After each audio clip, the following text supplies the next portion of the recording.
This video is powered by Video Converter Ultimate. Check description for more information. दोस्तों आप में से बहुत सारे व्यूअर्स ने अक्सर मुझसे पूछा है, और अगर दोस्तों आपने नहीं भी पूछा है तो भी आपने अक्सर से सुना होगा कि लीज्ड लाइन कनेक्शन। तो ऐसे में ये लीज्ड लाइन कनेक्शन क्या होता है और ये आपके नॉर्मल ब्रॉडबैंड से कितना अलग होता है, यही सब बातें मैं आपको आज इस वीडियो में बताने वाला हूं। नमस्कार दोस्तों, मेरा नाम है गौरव, आप देख रहे हैं टेक्निकल गुरुजी। चलिए शुरू करते हैं।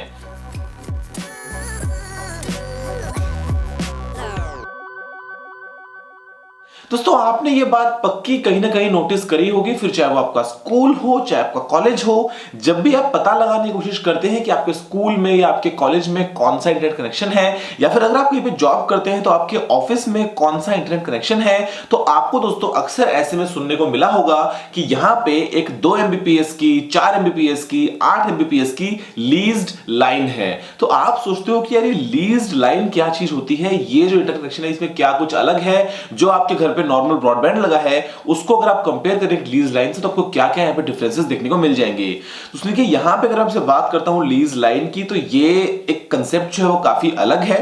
और ये दोस्तों मोस्टली हम यूज करते हैं किसी भी कमर्शियल प्लेस में, किसी ऑफिस एनवायरनमेंट में, किसी स्कूल में, किसी कॉलेज में, किसी बिजनेस में, न कि हम इसको यूज करेंगे मान लीजिए नॉर्मल आपके घर में। लेकिन यहां पे ऐसा नहीं है कि जो वर्किंग प्रिंसिपल है वो बिल्कुल ही अलग है, काफी हद तक बिल्कुल सेम है। दोस्तों आप सोचिए कि आपके घर पे पास अगर आपके पास में एक ब्रॉडबैंड कनेक्शन, तो वो आपके घर तक कैसे पहुंचा। अगर आप किसी बिल्डिंग में रहते हैं, अगर आपका कोई फ्लैट है, तो वहां पे दोस्तों आपकी बिल्डिंग में कोई एक बॉक्स लगा होगा, वहां से जो है वो वायर्स जा रहे होंगे, डिस्ट्रीब्यूट हो रहे होंगे, और उसके अलावा वो जो बॉक्स है वहां से दोस्तों एक मोटी केबल कहीं बाहर जा रही होगी जो आपकी आईएसपी के किसी लोकल सर्वर पे जाती है, और वहां से वो आगे और फर्दर डिस्ट्रीब्यूट की जाती है। लेकिन वो जो केबल है वो सिर्फ आपके लिए नहीं है, वहां पे दोस्तों आपके अलावा और जितने भी लोग हैं जो आपके एरिया में हैं, जो आपकी बिल्डिंग में हैं, जो आपके आसपास रहते हैं, वो दोस्तों उसी एक कॉमन कनेक्शन को लेते हैं, उसी को यूज करते हैं, और इसकी वजह से आपका जो भी चाहे प्लान हो, आपको कभी भी एग्जैक्ट उतना आउटपुट देखने को नहीं मिलता है। कभी ड्रॉप्स होते हैं, कभी जब इंटरनेट का पीक टाइम चलता है तो आपकी स्पीड्स कम हो जाती हैं,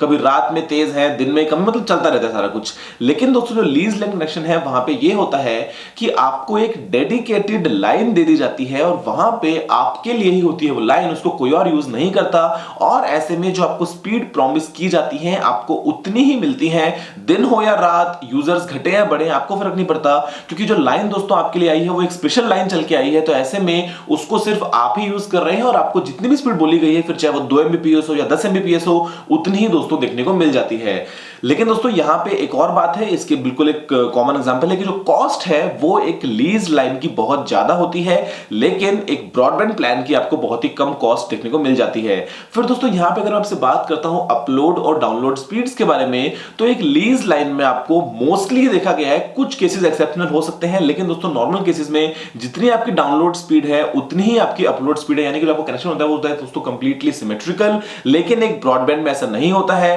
आपका जो प्लान है, हो सकता है जो डाउनलोड स्पीड है वो है 8 Mbps, जो अपलोड है वो है 1 Mbps या 2 Mbps, तो ये आपको देखने को मिल जाता है। दोस्तों इसके अलावा जो एक लीज लाइन है वहां पे आपको डेफिनेटली, क्योंकि आप एक कॉर्पोरेट कस्टमर बन जाएंगे, तो आपको बेटर सपोर्ट मिलेगा, जो अप टाइम है वो बहुत ही कमाल का मिलेगा। तो यहां पे जो भी आपको रिलायबिलिटी इश्यूज मिलते हैं कभी कभी ब्रॉडबैंड के साथ में, वो आपको लीज लाइन में देखने को नहीं मिलेंगे। और यहां पे दोस्तों जो लीज लाइन है उसका मतलब सिर्फ इंटरनेट कनेक्शन नहीं होता।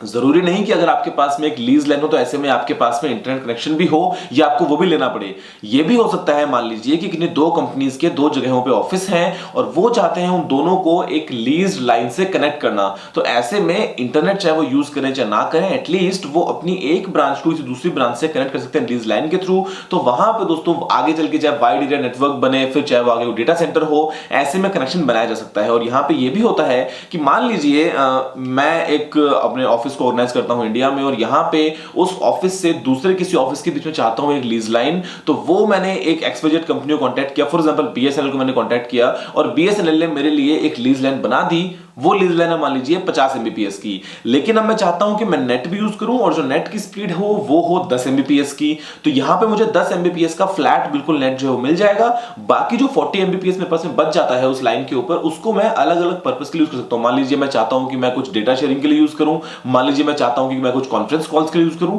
तो उसको मैं अलग अलग तरीके से ऐसा एलोकेट कर सकता हूं कि जो मेरे लाइन की कैपेसिटी है उसको पूरा यूज कर सकूं, या अगर नहीं करूं तो क्या पता फ्यूचर में जो मेरे पास में कभी स्पेस बची रह जाती है उसको कहीं और किसी प्रोजेक्ट के ऊपर मैं काम में लगा लूं। और यहां पर दोस्तों यही कुछ कॉमन डिफरेंसेस हैं लीज लाइन और एक ब्रॉडबैंड के ऊपर। उम्मीद है कि आपको वीडियो पसंद आया होगा, आप जान गए हैं बड़े सिंपल तरीके से कि इसमें क्या क्या मेन डिफरेंसेस हैं, और जो भी आप पढ़ते हैं आपके स्कूल कॉलेज के अंदर की 2 Mbps की 10 Mbps की लीज लाइन उसका एक्चुअली मतलब क्या होता है। और सबसे बड़ा दोस्तों एक बहुत ही कॉमन डिफरेंस जो है वो है बिलिंग को लेके। अब देखिए ब्रॉडबैंड जो आपके पास प्लान है, हो सकता है वो अनलिमिटेड वाला हो सकता है वो लिमिटेड वाला नहीं हो सकता है यहाँ पे कुछ FUP हो कि आपने अगर इतने जीबी यूज कर लिया तो उसके बाद में आपकी स्पीड घट जाएगी। लेकिन एक लीज लाइन दोस्तों ये सभी चीजें आउट ऑफ पिक्चर हो जाती हैं, इनका कोई भी स्कोप नहीं रहता है, क्योंकि आपको एक कनेक्शन के लिए प्राइस पे करनी है। 2 Mbps मतलब 2 Mbps, फिर चाहे महीने में कितना भी यूज करो, कैसे भी यूज करो, कुछ भी यूज करो, आपकी जो स्पीड्स है वो कांस्टेंट रहेंगी। आपको वही जो है रिलायबिलिटी देखने को मिलेगी पूरे 300 दिन तक। आपका कंजम्पशन चाहे 0 हो, चाहे आपका कंजम्पशन हो हजारों जीबी,